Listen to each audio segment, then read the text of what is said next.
राधे राधे। जय श्री कृष्ण।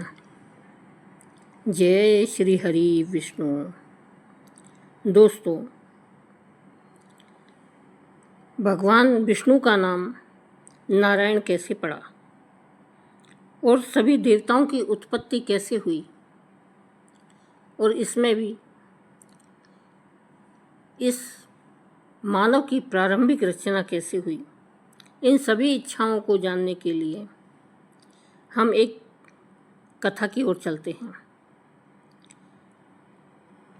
तो जब विराट परम पुरुष महाविष्णु ब्रह्मांड को फोड़कर निकला, तब वह अपने रहने का स्थान ढूंढने लगा और फिर अपने संकल्प से अत्यंत पवित्र जल की सृष्टि की।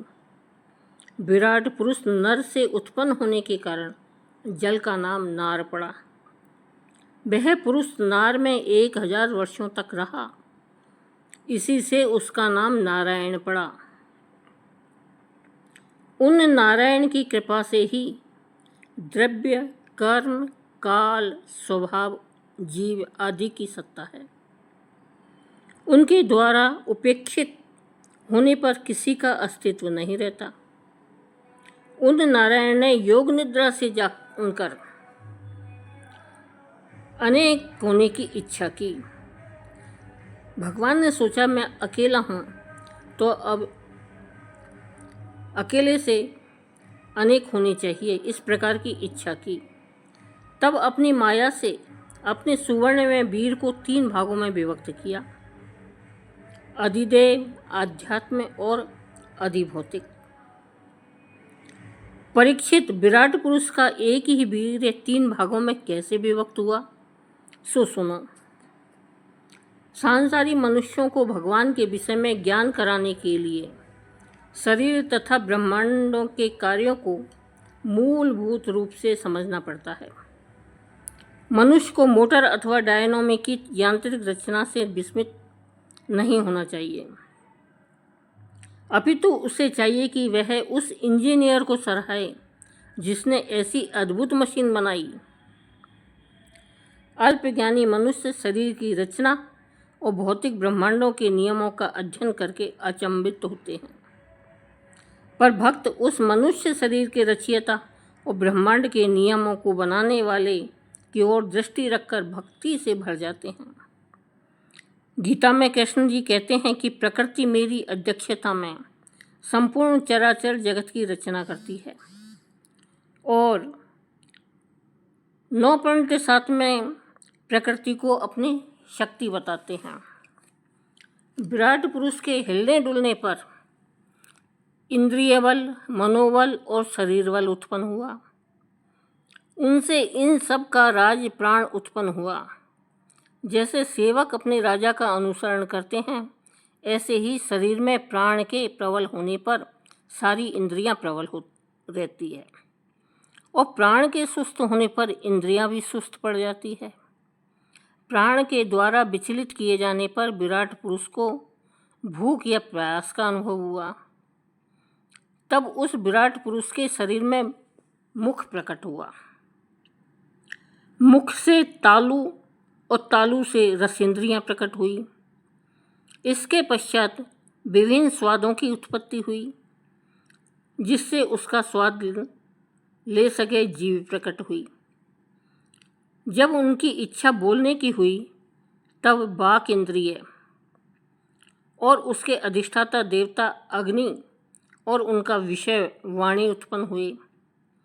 इसके बाद बहुत दिनों तक वे उस जल में ही रुके रहे। वे श्वास के वेग से नासिका छिद्र प्रकट हुए। जब उन्हें सूंघने की इच्छा हुई, तब घ्राणेन्द्रियां, नाक और उसके देवता गंध को फैलाने वाले वायुदेव प्रकट हुए। पहले उनके शरीर में प्रकाश नहीं था। फिर जब उन्हें देखने की इच्छा हुई, तब नेत्रों के छिद्र, उनका अधिष्ठाता देव सूर्य और नेत्रेंद्रिय प्रकट हुए। इन्हीं से रूप का ग्रहण होने लगा। जब ऋषि विराट पुरुष को स्तुतियां के द्वारा जगाने लगे, तब उन्होंने सुनने की इच्छा प्रकट की। उसी समय उसके अधिष्ठाता देवता दिशाएं और श्रोत्रेंद्रियां प्रकट हुए। इसी से शब्द सुनाई पड़ता है। किसी का भी स्वतंत्र अस्तित्व नहीं होता। बिजली के यंत्र बिजली घर पर निर्भर रहते हैं।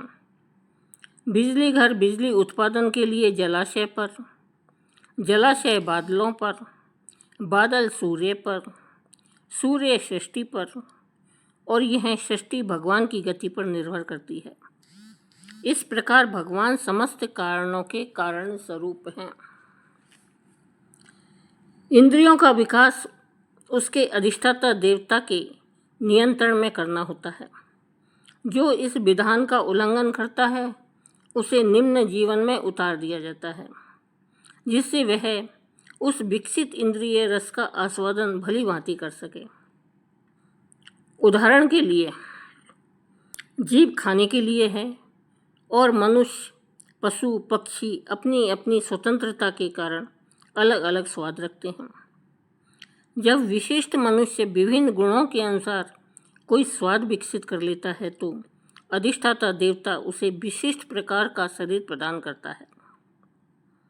मनुष्य और सूकर के शरीर की प्राप्ति भी भगवत कृपा है, क्योंकि भगवान ने मनुष्य को चाही हुई सुविधा प्रदान की है।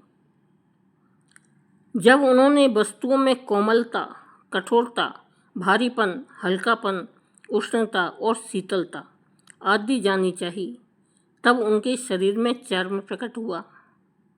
पृथ्वी में जैसे वृक्ष निकल आते हैं, ऐसे ही त्वचा में रोएं और उसके भीतर बाहर वायु प्रकट हो गई। स्पर्श का ग्रहण करने वाली त्वचा इंद्रियों के प्रकट होने पर उन्हें स्पर्श का अनुभव होने लगा। कर्म करने की इच्छा करने पर हाथ उगाए। फिर हस्तेंद्रियों यानी ग्रहण करने की शक्ति के साथ इंद्र के प्रकट होने पर कार्य प्रकट हुए। जब उन्हें अविष्ट स्थान पर जाने की इच्छा हुई, जब भगवान ने सोचा कि मुझे किसी स्थान पर जाना है, तब उनके शरीर में पैर आ गए। चरणों के साथ चरण इंद्रियों के अधिष्ठाता देव के रूप में स्वयं यज्ञ पुरुष भगवान विष्णु स्थित हो गए और उन्हीं में ने चलना रूप कर्म प्रकट किया। मनुष्य इसी चरणेंद्रियों से चलकर यज्ञ सामग्री एकत्र करते हैं। संतान, रति और स्वर्ग भोग की कामना होने पर विराट पुरुष के शरीर में लिंग की उत्पत्ति हुई। इस प्रकार जन्नेन्द्रियां तथा उसके अधिष्ठाता देवता प्रजापति उत्पन्न हुए तथा इन दोनों के आश्रित काम सुख का आविर्भाव हुआ। जब उन्हें मल त्याग की इच्छा हुई, तब गुदाद्वार प्रकट हुआ। फिर वायु इंद्रिय और उसके अधिष्ठाता देव मित्र विकसित हुए। इन्हीं के द्वारा मल त्याग की क्रिया संपन्न होती है। एक शरीर से दूसरे शरीर में जाने की इच्छा पर नाभि, अपान वायु और मृत्यु की एक साथ उत्पत्ति हुई। मृत्यु तथा अपान वायु दोनों का ही आश्रय नाभि है। जब विराट पुरुष को अन्न जल ग्रहण करने की इच्छा हुई, तब उदर, आंतें और नाड़ियाँ उत्पन्न हुई। समुद्र एवं नदियाँ इनके पोषण और रस प्रक्रिया के स्रोत हैं। जब उन्होंने अपनी माया पर विचार करना चाहा, तब हृदय की उत्पत्ति हुई। उससे मन रूप इंद्रिय यानी हृदय मन का स्थान है। मन हृदय में रहता है और उसके देवता चंद्रमा तथा विषय कामना और संकल्प प्रकट हुए। विराट पुरुष के शरीर में पृथ्वी, जल और अग्नि से त्वचा, मांस, रुधिर, मेजा, मज्जा और अस्थि बने हैं और आकाश, जल और वायु से प्राणों की उत्पत्ति हुई है। इंद्रियां विषयों को ग्रहण करने वाली हैं और विषय मिथ्या अहंकार से उत्पन्न हुए हैं। मन सब विकारों का उत्पत्ति स्थान है और बुद्धि सब पदार्थों को बोध कराने वाली है, यानी सब चीज़ को जानने वाली है। हम बुद्धि से ही सब पदार्थों का ज्ञान करते हैं। मैंने भगवान के स्थूल रूप का वर्णन तुम्हें सुनाया है। यह अन्य लोगों की तरह बाहर से पृथ्वी, जल, अग्नि, वायु, आकाश, अहंकार, महतत्व और प्रकृति इन 8 आवरणों से घिरा हुआ है। इससे परे भगवान का सूक्ष्म रूप है। यह अव्यक्त, अचिंत्य, आदि, मध्य और अंत से रहित और नित्य है। वाणी और मन की पहुंच वहां नहीं होती है। मनुष्य को ज्ञान इंद्रियों के द्वारा होता है। कर्म भी वह इंद्रियों से ही प्राप्त ज्ञान के आधार पर इंद्रियों के द्वारा करता है, अतः वह इंद्रियों से ही नियंत्रित है। इंद्रियां उनके नियामक देवता से नियंत्रित है और सभी देवता भगवान पर आश्रित है, अतः सब कुछ परमेश्वर के द्वारा ही नियंत्रित है। इसलिए अपने पुरुषार्थ को, अपने सौंदर्य को या अपने गुणों को कारण मानकर अभिमान करना अज्ञान है। हमें सदैव भगवान का स्मरण रखकर और दृष्टि उन्हीं पर रखनी चाहिए। इसी से हम इंद्रियों के चंगुल से छूट सकते हैं, क्योंकि तब हम परमात्मा के आश्रित हो जाते हैं और वे हमें हर भौतिक नियम से मुक्त करने में स्वतंत्र और सक्षम हैं। केवल उन्हीं के भक्त मृत्यु पर से शरीर अंतर्ध्यान हो जाते हैं। यहाँ पर सुखदेव गोस्वामी हमारी अलग अलग इंद्रियों पर ध्यान आकर्षित करके कह रहे हैं कि वे सभी नियंत्रित हैं, कोई भी स्वतंत्र नहीं है। हमें उन इंद्रियों को मुक्त करने के लिए प्रत्येक इंद्रियों को भगवान की सेवा में लगाना चाहिए, जैसा कि अमरीश महाराज ने किया था। इंद्रियों को भौतिक भोग में लगाकर उनकी तृप्ति की चाह रखने से हमारा पतन निश्चित है। गीता में इस प्रकार के जीवन को व्यर्थ कहा है। तात्पर्य यह है कि इंद्रियों के द्वारा हमें भौतिक ज्ञान प्राप्त होता है, इनके द्वारा आत्मज्ञान प्राप्त होता है, जिससे हम मुक्त हो सकते हैं। इनको सदैव भगवान की सेवा में लगाकर हम भगवत भक्ति पा सकते हैं, परंतु इसके बाद भी इनका दुरुपयोग करने से ये पतन करने वाली हो जाती है। और सृष्टि के उद्देश्य को बनाए रखने के लिए संतान की उत्पत्ति आवश्यक है।